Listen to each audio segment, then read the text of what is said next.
What is going on? I have one of the best in-game Dust Devil builds, especially building on my Infinite Dust Devil build that I recently put on the channel. Now I did change a couple things around, but I built it out so that way you can play a lot of the in-game content. You can easily run tier 100 nightmare dungeons, and you can run high levels of the pit up into the 60s and 70s with no problem at all, without even having any masterwork gear really. After you start masterworking and finding all of your uniques for this build, you can easily get into the 80s, 90s, and 100 tiers of the pit. It's not the fastest boss killing build, but it gets the job done, and where it lacks in fast boss killing, it speeds through everything else in the game. So it balances out, allowing you to do a lot of the high tier content. Not only that, but it's probably the most fun Barbarian build to play. As you can see, I'm making light work of these high pit levels. Make sure to stay to the end because I'm going to go over everything and explain how this build works. Also, everything is in the build link in the description, the full in-game build. So make sure to check that out and follow along. I'll give you a quick look at the skills very quickly in case you just want to take a quick look. First, we're going to start out with Bash. So we switched over from Lunging Strike over to Bash, primarily because in the early in-game, this just works really well for us and allows us to get a lot of fury when speccing into Enhanced Bash. So when we damage a stunned enemy, we get 20% max life as Fortify, and meaning we can max out our Fortify very quickly with no real aspects or not a lot of additional pieces of our gear. So that's why we take that initially, and it's a great fury generator for us when we need it. We also want to take Double Swing 5 out of 5, obviously, our key core skill that's going to go into Enhanced and then Furious, so that way we can constantly keep up our berserking almost all of the time. And then we want to take 1 out of 5 for Rallying Cry, the only shout that's going to be on this build, but just hear me out, it's very, very good this way. Enhanced Rallying Cry and Strategic. We want to take Strategic again so that way we can stack the Fortify and gain additional Fortify each time we take direct damage, again allowing us to max out that Fortify cap, get our 15% damage reduction for being fortified, helping us tank a lot of the in-game stuff. We don't really need the fury generation because we cap it out from other sources. Now, Imposing Presence, here you're going to want to max this out 3 out of 3, and as you can see when I go into the gear, you're going to want to stack a lot of additional points here, giving us much more max life, which you need for the in-game content. And then 3 out of 3 for Martial Vigor, so we get damage reduction against elites. Now, also we want to take 1 out of 5 for Charge over to Enhanced and Power Charge. This is a mobility use primarily, but again, this allows us to stun enemies when we hit them with Charge, meaning once I show you in just a little bit, we do a much higher percentage damage to stunned enemies. So this is a great mobility and damage ability as well. We also want to take 3 out of 3 for Booming Voice. Your shout skill durations go up by 24%. You also want to take a Booming Voice to increase our Rallying Cry duration, as well as Guttural Yell, so your shout skills cause enemies to deal 12% less damage, giving us even more DR. We also want 5 out of 5 for Leap. We then want to take Enhanced Leap, so that way if we don't hit any enemies, we get a 4% reduction in our cooldown, and then Power Leap, so that way we get 40 Fury. If we damage an enemy, it's a great, again, Fury generator for us to keep us at max Fury and max damage. Now, one of the slight changes, but a big one, is the Aggressive Resistance passive. You want 3 out of 3 here now that we've switched to the in-game build, because it basically gives us 12% damage reduction non-stop versus just having 4 if you have 1 point in it. So you got to take this for in-game.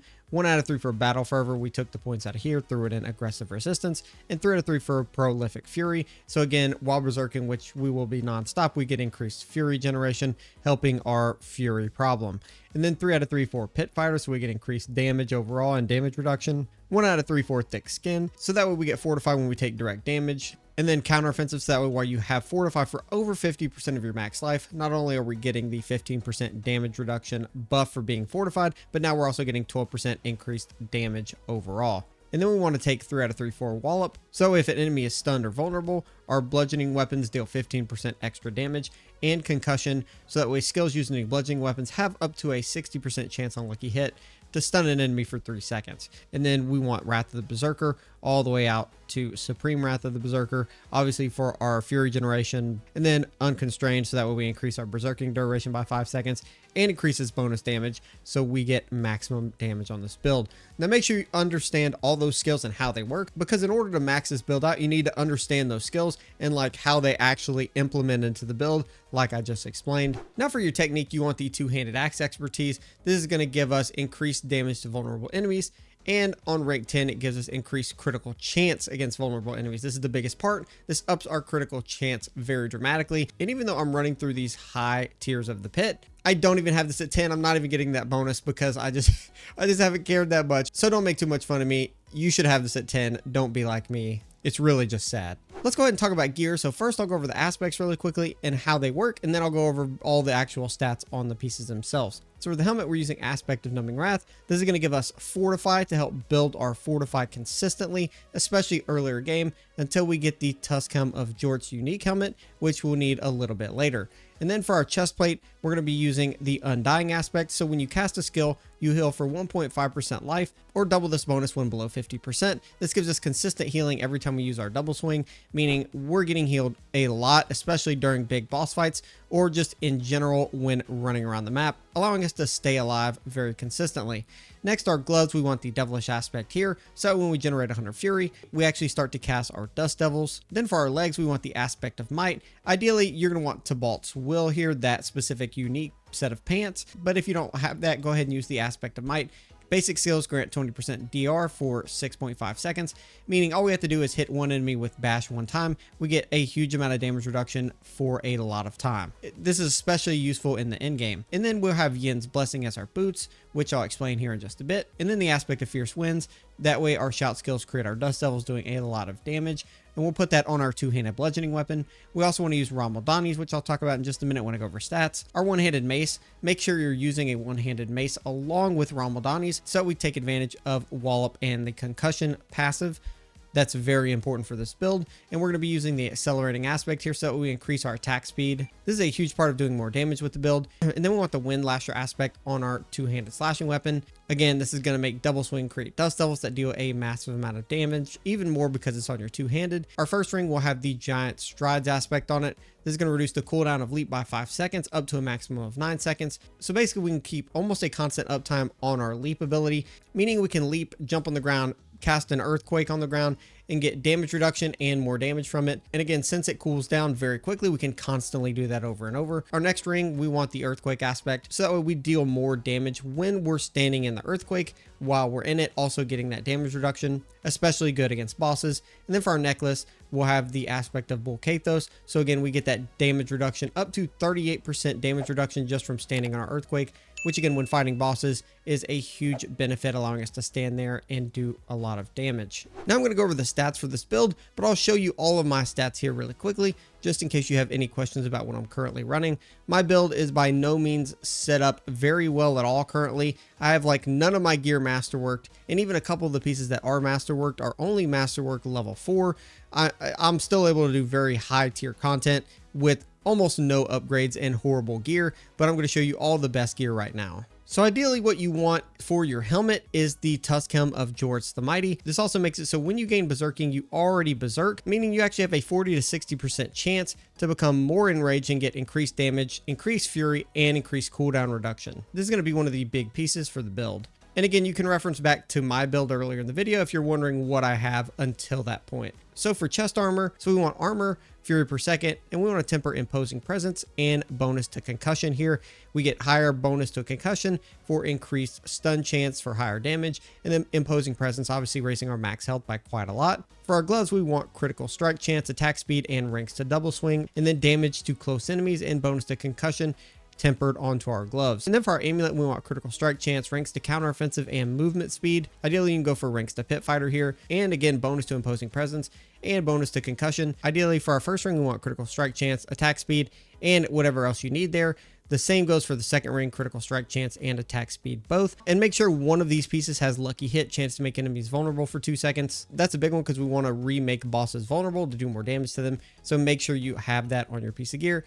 And both of these, we want resource generation and damage to close enemies, tempered on both of them. And then for our pants, we want Tybalt's Will. This gives us damage reduction from close enemies, adding to our close enemy damage reduction that's in the rest of the build, making us much more tanky for endgame content. You also deal 10 to 20 increased damage while unstoppable and for 5 seconds after, meaning we'll have this proc up basically almost all of the time. For our boots, we need Yin's Blessing.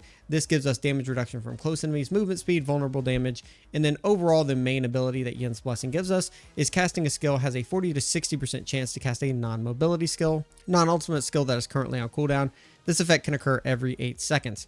Now the big thing here is our Rallying Cry actually lasts for 7.4 seconds, and all the other abilities are either ultimate abilities, are regular abilities with no cooldowns, or mobility abilities. That being the case, Rallying Cry is the only option we have here for Yin's Blessing to reduce the cooldown for, meaning it lasts 7.4. It can refresh it every 8 seconds. This means you'll never be down on your rallying cry except for maybe 0.5, 0.6 seconds. And again, all you have to do is cast a skill or even evade. If you evade, it can trigger this and cast it. So again, this allows us to have infinite fury generation. So as soon as you get these boots, even if they're trash, put them on. And first I'll go over the weapons since I have most of them here set up. Our two-handed bludgeoning weapon, you want strength, max life, and ideally you want critical strike damage here. I just haven't changed mine because I'm basically gold broke. So, and then for damage while berserking, again, still working on replacing this, you want damage to close enemies and you want chance for Dust Devils to cast twice. We also want Ramaldani's. Again, this gives us max fury, increased damage across the board, and while using this skill you deal 0.4% increased damage per point of fury you have, meaning we can stack up to 172 fury. If we can stack that much and consistently keep it up while we're fighting, that means we're getting probably like a 60, 70, 80% rough buff on our overall damage, increasing it by literally a ton. And then for our one-handed bludgeoning weapon, you want to make sure you have a one-handed bludgeoning weapon specifically, so that way you get the wallop and concussion bonus. So you need Ramaldani's and a legendary mace.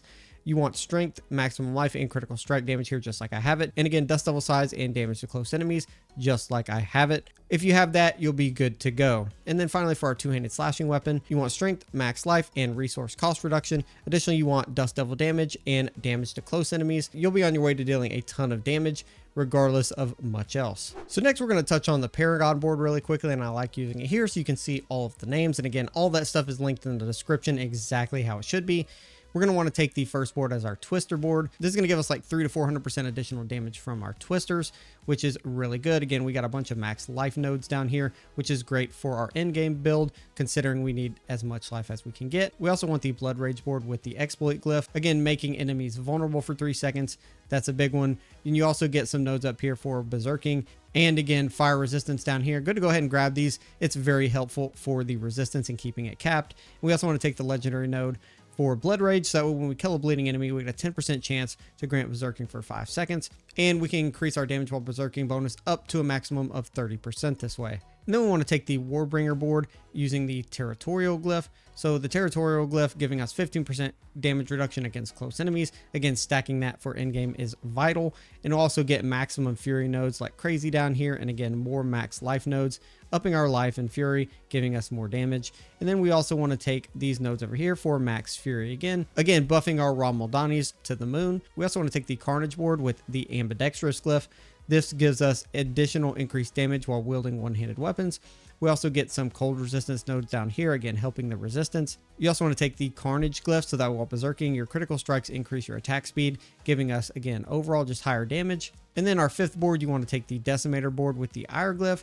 This makes it so that while berserking, you take 10% less damage from elites. And then we have important damage reduction nodes up here.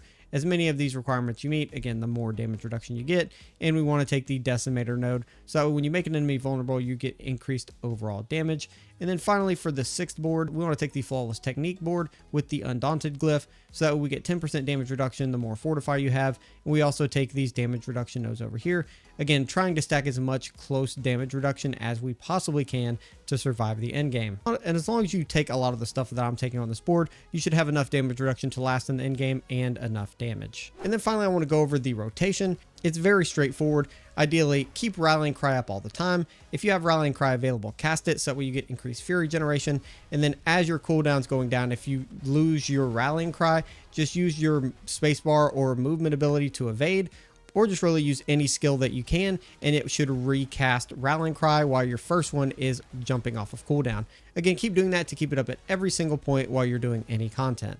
Next, we're going to use our leap ability, primarily to jump on top of enemies, generate fury, but again to throw that earthquake on the ground, especially around bosses. This gives us increased damage against the boss from the earthquake aspect and the aspect of Bulkathos, so that way when you jump on top and you're standing within the earthquake itself, you get that 30% increased damage reduction the whole time you're standing in it while it's active, allowing us to tank a lot of early things, and you can continue to cast leap to stay in it over and over and over again. We also want to use charge as a movement ability so we can charge into enemies, stun them, and do a lot more damage to them. Again, this is kind of a complement to the build.